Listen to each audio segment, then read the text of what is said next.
So if you're fairly new to sync licensing, or maybe you've been at it for a couple of months or even years, you're probably thinking to yourself or wondering, how many tracks am I going to have to crank out and get distributed with libraries before I can see part-time and maybe hopefully full-time income? It's a very common question. It's a great question. Unfortunately, it's the wrong question. So in this video, I'm going to try to help you reframe this topic in a way that's going to be actually helpful for you, because just focusing on a particular number or some sort of an artificial threshold that you think full-timers cross in order to get to that promised land of making music their full-time job, it's not that simple. There's a lot of other variables at play. So I think you're going to get a lot of value from this video. And by the way, click subscribe, click like on this video if you find it helpful, please. Okay.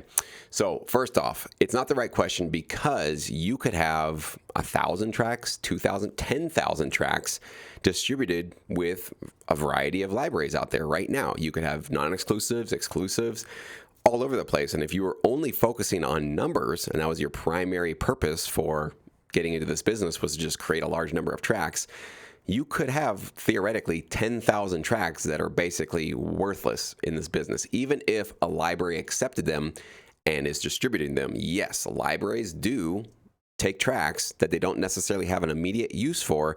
Sometimes they'll take on an artist or a producer just because they feel, well, we don't really have a need for that kind of style of music now, but it'd be nice to have that just in case in 2 years, 5 years, 10 years down the road, we might need that. So I try to steer you guys in a direction to get placements now, not be one of those sort of on the benches producers that are just kind of waiting for your turn in the spotlight. But a library can accept tons and tons of music that's not extremely useful or relevant for their clients right now. So that's why when we just focus on a number, it's not really the whole story. What you should focus on more, this is the big takeaway from this video, so write this down, is focus on quality and relevance of your tracks while working with quality libraries. Okay. So I think you have a much brighter future if you only have 100 tracks distributed in this industry, but those 100 tracks are created by having conversations with high quality library partners, exclusive library partners mostly. And they've been crafted after you've been having some conversations with the libraries and saying, hey, what are you guys looking for? What clients do you have? What kind of projects are coming online right now, so that I can serve you and serve your clients? If you're crafting high quality, licensable, and most importantly, relevant music for the libraries that you're partnering with, and these are high quality libraries that communicate with you, you're not just another number to them, that's a much stronger, more profitable, I think, position. At least it's increasing your chances, not a guarantee, but it's certainly dramatically increasing your chances of getting to part-time and potentially full-time income with just those 100 cues, as opposed to 10,000 that have just been thrown out to the world. Not a lot of relationship building, not a lot of communication going on, and certainly no idea if the tracks that you are submitting to a library are actually useful for those companies. I can't tell you guys a few of the horror stories. I've shared a few of them on this channel of producers that have put out hundreds or maybe even up to, more than 500 or 600 tracks into the sync licensing business, are getting crickets. They're getting no placements, no action, no love, no nothing. And they come to me and go, what am I doing wrong? What's going on? Is this business all bunk? And every single time that I've looked at least these producers that have come to me and I've looked at their music, I'm always baffled and shocked to say, why were you creating lo-fi, chill, relaxing electronic music? Who was asking for that? Because that is definitely not something I see on TV. It's not something that I hear from libraries that often in terms of what they want. Why is this what you were focusing for the last 500 tracks? Why is that what you were doing? Well, it was something that I wanted to do and I was really into it. Great. Maybe sync licensing is not the right fit for you, because we need to make sure that we are being useful and serviceable and relevant for the people that we work with. Okay, so you guys should definitely be taking that little piece of wisdom with you from this video. Now, I want to let you guys know that my income, my first royalty check was laughable, 14 cents, but hey, it worked. But as it started to grow into first part-time income, meaning, it was getting me $500 a royalty check, maybe $1,000 up to $2,000 a royalty check, nothing to live off of, but definitely enough to start taking care of my grocery bills, some of my utility bills, definitely starting to give me that confidence that I could actually grow with this and actually start relying on the income. I had between 150 or 200 tracks before that level of income started to grow. Now, granted, when I got started, those 150 to 200 tracks were not very licensable.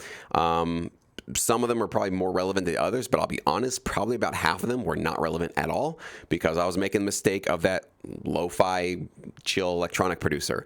I was just making music that I wanted to make because I was into it. So I was making kind of odd timing, ridiculous sounding, crazy rock music that sounded kind of like Tool. That was the band that I was really into back then.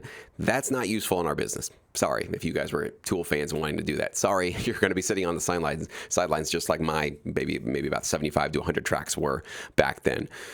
So I didn't have a YouTube channel like this to guide me. I didn't have the tutorials. I didn't have any of the guidance to make sure that what I was doing, and just this one common sense piece of advice, talk to your library partners, ask them what they want, and make sure if you're going to go spend some valuable quality time in your studio, sacrificing free time, sacrificing your hobbies, maybe sacrificing even family or social time, why not make the most relevant, most useful, and most profitable type of music so you can start getting those placements as soon as possible? To me, there's no reason why you wouldn't want to do that, okay? So, and I also want to make sure that you guys, up till this point in my career, I have about 1,000 tracks that I've created in my catalog that are out there distributed through various different libraries, probably 6 to 10 of them at this point. But I don't want you to look at 1,000 tracks and go, oh my God, I'm at 20. How am I going to get up to 1,000? I don't want you guys to also be overwhelmed by the fact that 1,000 tracks, because I didn't think about 1,000 tracks when I first got started. I had no concept of how many tracks I was going to create in my career. I just was like, I'm going to keep doing this. I'm going to keep trying to get better at it. I'm seeing some progress, so let's just keep going. That's really where my basic mindset was. And I kind of want you guys to be there as well and not be looking at 1,000 or some arbitrary number like that or 500 and thinking that's some magical number you have to get to. If that number is motivating for you, use it. But for a lot of people I know, I think if you told me when I first got started, I'm going to have to create 1,000 pieces of music to be able to do this, that would have been a big demotivating factor for me. I don't think I would have wanted to continue on with this business. So take that for what it's worth, but don't worry about the large number, because I have had many students who are brand new to the business. One of the ones I always go back to, one of the first gigs he got into sync licensing was a cereal commercial. One track he put together, threw it for the opportunity. It was $25,000, I think, that he got as an upfront sync fee, not to mention all the royalties he was going to get on the back end.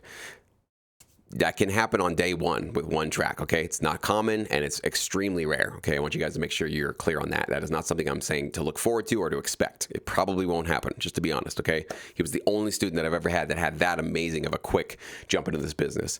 In fact, sometimes that quick jump into the business can be detrimental because it sets you up for the expectation that you should have higher and higher sync fees and more opportunities coming very quickly. And a lot of times this business does not provide that. It's a slow, drawn out kind of a drudge. Tortoise versus the hare. You got to be the tortoise here, okay? So wherever you are, you have 0 tracks distributed and accepted by libraries. That's fine. Start there. You're going to start with wherever you are. You've got 4 albums out there. You've got 10 albums. You've got 200 tracks out there, and you're seeing some growth and you're seeing some balance and some movement forward, at least some progression that you're feeling really, really excited about. Or maybe you're not.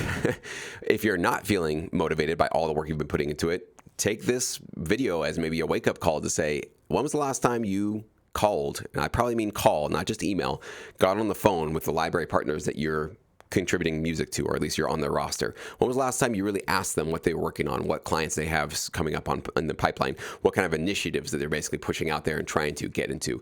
If those conversations are not happening on it, I'd say at least a quarterly basis, hopefully even more of a monthly basis. Sometimes there's not enough news to kind of warrant another Zoom call or a phone call, but at least once a quarter, there should be something. Maybe you need to initiate it if you haven't been initiated it by your library, but there needs to be more frequent conversation to make sure that you are serving somebody's needs appropriately and not just doing whatever you want to do, left to your own devices, throwing music out like I did or like that electronic producer did, and then wondering 200, 500 tracks later, why am I not getting all the placements that I want? So hopefully this video helps you reset that frame. Don't think about the number. Think about the quality and the relevance and the conversations and the relationships. When you think about those things, you can do a lot more to control a lot of those than you can about worrying and be overwhelmed by some large number and some artificial number that honestly is not going to really determine whether or not you make this full-time income. I'll tell you, the number won't. The relationships and your ability to have the service mindset will. Whether or not that full-time comes to you, could come to you within 100 tracks, definitely is possible. Maybe it won't come to you till it's 1,000 tracks, maybe even more. I don't know, right? There's no guarantees, but I can tell you the stronger that you focus on this, on the quality stuff, the higher the chances are you're going to get to that part-time or full-time income at a much lower number of tracks. So hopefully that can be encouraging for you guys. If you found this useful, helpful, motivating, please leave a comment below. I'd love to hear about it. If there's anything else you can think to ask or add to this conversation or to this topic, I'd love to hear that as well. Your comments are really what feed and fuel this channel in terms of giving me new ideas for new videos I want to put out here. So please don't be shy, especially for those of you that have been watching me for a while. I see you and you haven't commented yet. I want to get to know you as well. So make sure that you're not focused on just watching the channel and being a passive bystander. Please be an active member of our community and leave that comment below. I'd love to hear from you.